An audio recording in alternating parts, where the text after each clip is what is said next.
Okay, everybody. Hello and buckle up. Today's news are going to be horrible. Starting with this.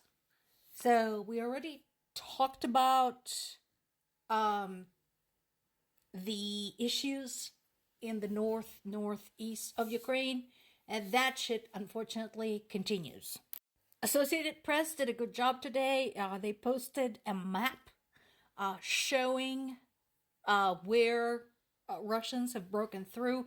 It doesn't seem like much, but again, folks, this is significant. And look in the lower left right there. Look how close the city of Kharkiv is. And that's what they're going for. And we talked about the significance of Kharkiv before.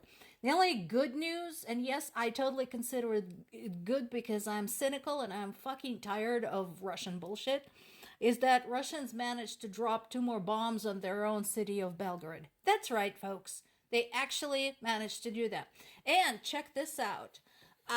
So in response to the complaints from the people living in Belgorod, somebody from Russia's military command said, well, you know what? Since Belgrade is so close to Ukrainian border, 90% of their population is probably Ukrainians anyway, so it's not like we're losing anything. Food for thought.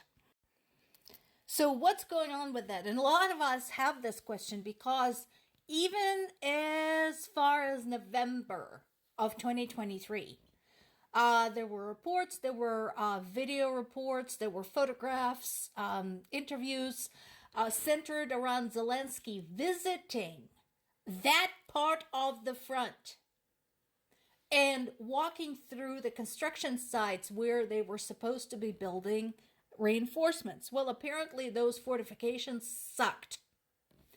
It's not the situation as we've seen during World War II with French Maginot Line. If you are into World War II history, you remember there's a misguided notion that the French just surrendered. French didn't just surrender. The French did have the Maginot Line. What didn't happen was the direct assault on the Maginot Line. Maginot Line held, but the Germans went around it. And that's what happened with France. So, this is not the case.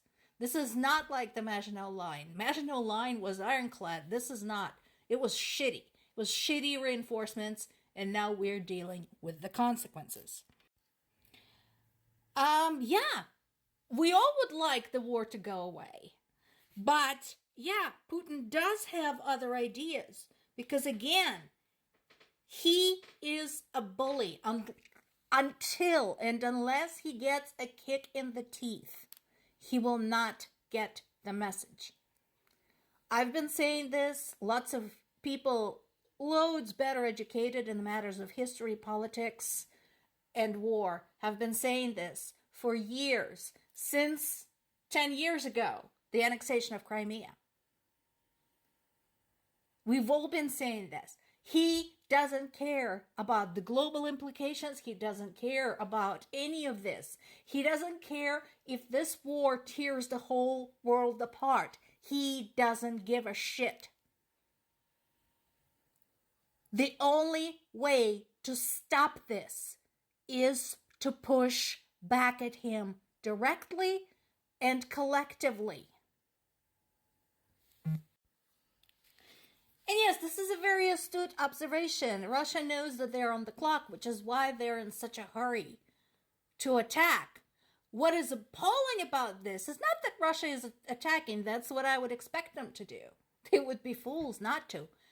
It's that the Pentagon's boasting about getting the aid to Ukraine quickly means a month? Guys, what's going to be left of Ukraine in a month? Look what is happening. Remember, this is a month on top of the 6 months that the Congress has been sitting on its ass. There may not be anything left to help in a month.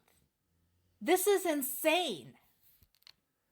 And this is an article in Bloomberg. I don't use Bloomberg a lot for obvious reasons. You know, it's a wealthy people publication.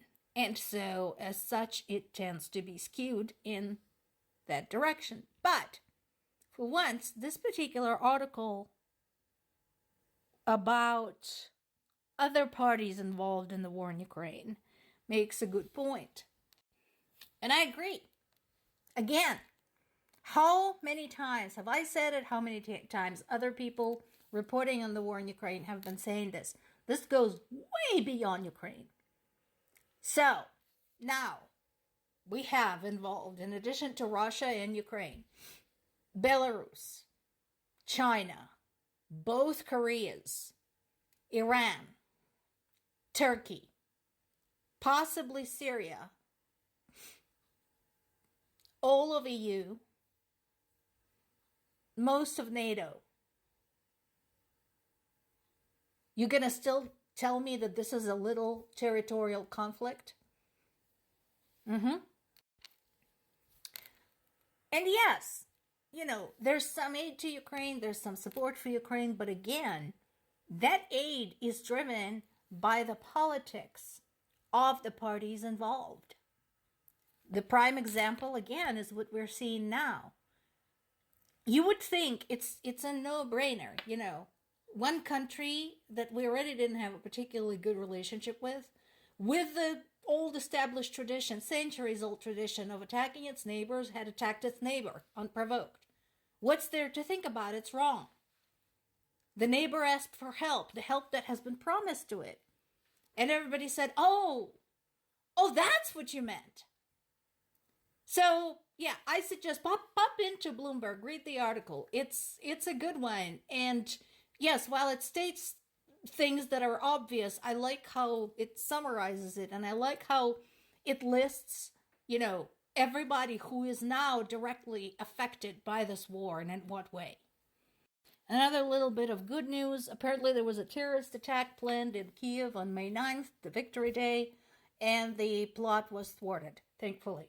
Apparently there were some explosive devices that were meant to be detonated in various locations in Kiev, including shops, which would be crowded since it would be people's day off, so that there would be people in the streets and so on.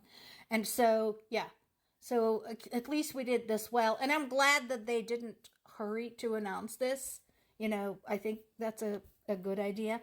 So, at least some good news. But, all in all, the situation is extremely grave, and I'm concerned about the delay in the arrival of the aid. I don't think we have that kind of time.